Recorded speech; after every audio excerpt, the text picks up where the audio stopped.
AP cabinet సమావేశం ప్రారంభమైంది. మొత్తం 44 అంశాలతో కేబినెట్ అజెండా రూపొందించారు. ఎస్ఐపిబిలో తీసుకున్న నిర్ణయాలకు కేబినెట్ ఆమోదం తెలపనుంది. 9,514 కోట్లతో నీటి పథకాల కోసం 506 ప్రాజెక్టులకు సవరించిన అనుమతులకు మంత్రిమండలి ఆమోదించే అవకాశం ఉంది. అమరావతిలో 169 కోట్లతో లోక్ భవన్ నిర్మాణానికి టెండర్లు పిలిచేందుకు ఆమోదం తెలపనుంది. జ్యుడిషియల్ అకాడమీ 163 కోట్లతో పరిపాలనా అనుమతులకు గ్రీన్ సిగ్నల్ ఇవ్వనుంది. అలాగే దర్బార్ హాల్, గెస్ట్ హౌస్ నిర్మాణానికి ఎల్1 బిడ్ వేసేందుకు పచ్చ జెండా ఊపనుంది. వైజాగ్ చెన్నై కారిడార్లో భాగంగా E3 రోడ్ ఫేజ్ 3 6 లేన్ల ఎలివేటెడ్ మార్గానికి ఏడీసీఎల్ బిడ్కు ఆమోదం తెలపనుంది. నాబార్డు నుంచి 7,380 కోట్ల రుణం తీసుకునేందుకు సిఆర్డీకి అనుమతి ఇవ్వనుంది.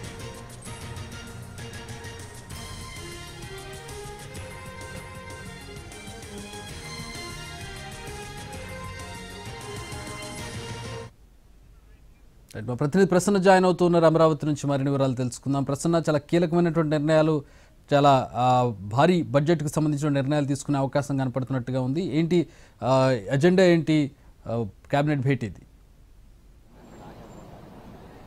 అంటే ఏపీ కేబినెట్ సమావేశంలో ఇవాళ ఒక 40కి పైగా అంశాలు చర్చించే అవకాశం కనిపిస్తుంది. CRDA capital region development authority ప్రతిపాదనలకు ఆమోదం తెలపడం, అదేవిధంగా ఎస్ఐపిబి ప్రతిపాదనలకు ఆమోదం తెలపడం, రెండింటి మీద కూడా ప్రధానంగా కేబినెట్ దృష్టి పెట్టింది. సిఆర్డీఏ అథారిటీకి సంబంధించి ఏంటంటే ఇందులో లోక్ భవన్ అంటే గవర్నర్ బంగ్లాకు సంబంధించి, గవర్నర్ క్వార్టర్స్ సంబంధించి, గవర్నర్ స్టాఫ్ క్వార్టర్స్ సంబంధించి వీటిని మొన్న సిఆర్డీఏ అథారిటీ సమావేశంలో ఆమోదించారు. వాటికి వాళ్ళ ఆ ప్రతిపాదనలన్నిటికీ కూడా కేబినెట్ ఆమోదిస్తుంది. ఎందుకంటే రాజధాని ప్రాంతంలో లోక్ భవన్ అంటే గతంలో రాజ్ భవన్ అనేవారు, ఇప్పుడు పేరు మారింది కాబట్టి లోక్ భవన్ నిర్మాణం ఇంపార్టెంట్ కాబట్టి దాని మీద ఆ టెండర్స్ మీద ప్రధానంగా ప్రభుత్వం దృష్టి పెట్టింది.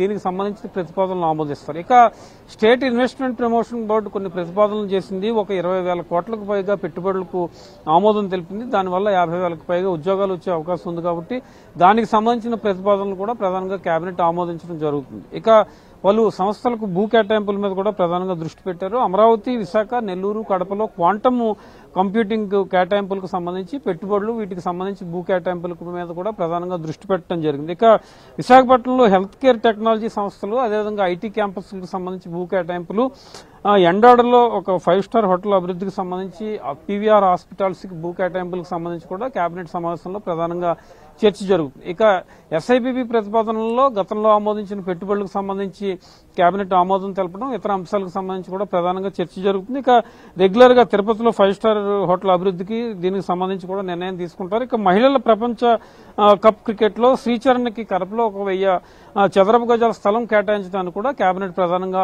ఆమోదం తెలుపుతుంది. ఈ 40 అంశాల ఎజెండాలో భూ కేటాయింపులు ఉన్నాయి. అదేవిధంగా ఎస్ఐపిబి ప్రతిపాదనలకు ఆమోదం ఉంది. సిఆర్డీఏ అథారిటీలో తీసుకున్న నిర్ణయాలకు సంబంధించి ఆమోదం ఉంది. ప్రధానంగా లోక్ భవన్ నిర్మాణాలకు సంబంధించిన టెండర్ల ఆమోదం, వీటి మీద ప్రధానంగా దృష్టి పెట్టారు. కేబినెట్ సమావేశం తర్వాత తాజా రాజకీయ పరిణామాలు, ప్రతిపక్షాలు చేస్తున్న విమర్శలకు సంబంధించి, సోషల్ మీడియా ప్రచారానికి సంబంధించి, ఇక తిరుమల తిరుపతి దేవస్థానం, పరకామణి అంశం, ఈ విషయాలన్నిటి మీద కూడా మంత్రులకు ప్రధానంగా సీఎం దిశానిర్దేశం చేయడం జరుగుతుంది. ఎందుకంటే నిన్న హెచ్ఓడీల సమావేశంలో కూడా చాలా కీలకంగా చెప్పారు. కేంద్రం నుంచి వచ్చే పథకాలను ప్రత్యేకంగా ఉపయోగించుకోవాలి, అవసరమైతే ఢిల్లీ వెళ్లి ఎంపీలను, కేంద్ర మంత్రులను సమన్వయం చేసుకుంటూ కూడా ముందుకెళ్లాలని చెప్పారు. ఎందుకంటే రాష్ట్ర పథకాలు అమలవుతున్నా కేంద్ర పథకాలను కూడా రాష్ట్ర వాటాతో కలిపి అమలైతే ప్రజలకు మరింత ఉపయోగాలు ఉంటాయని ముఖ్యమంత్రి పదే చెప్తూ ఉన్నారు. చాలా మంది మంత్రులు దీని మీద పెద్దగా కాన్సన్ట్రేషన్ పెట్టని పరిస్థితి. ఇదే నేను హెచ్ఓడి మీటింగ్ లో చెప్పారు. అవసరమైతే మంత్రులు, అధికారులు ఆయా శాఖలకు సంబంధించి సెక్రటరీలను సమన్వయం చేసుకుంటూ ముందుకెళ్లాలని చెప్పడం జరిగింది. కాబట్టి దానికి సంబంధించి కూడా కేబినెట్ సమావేశం తర్వాత చర్చించే అవకాశం అయితే కనిపిస్తుంది. ఓవరాల్ గా 40కి పైగా ఎజెండా అంశాలతో ఇవాళ ఏపీ కేబినెట్ సమావేశం జరుగుతుంది. 2.5-3 గంటల పాటు, దాదాపు మధ్యాహ్నం 2 గంటల వరకు జరుగుతుంది. 3 గంటలకి కేబినెట్ పూర్తయిన తర్వాత టీడీపీ జాతీయ అధ్యక్షుడు సీఎం చంద్రబాబు పార్టీ కార్యాలయానికి వెళ్లి పార్లమెంటరీ కమిటీలకు సంబంధించి కూడా ప్రధానంగా దృష్టి పెట్టడం జరుగుతుంది. ఇది ఓవరాల్ గా తాజా పరిస్థితి. All right, thanks for the updates Prasanna. అది కేబినెట్ సమావేశానికి సంబంధించినటువంటి అంశాలు.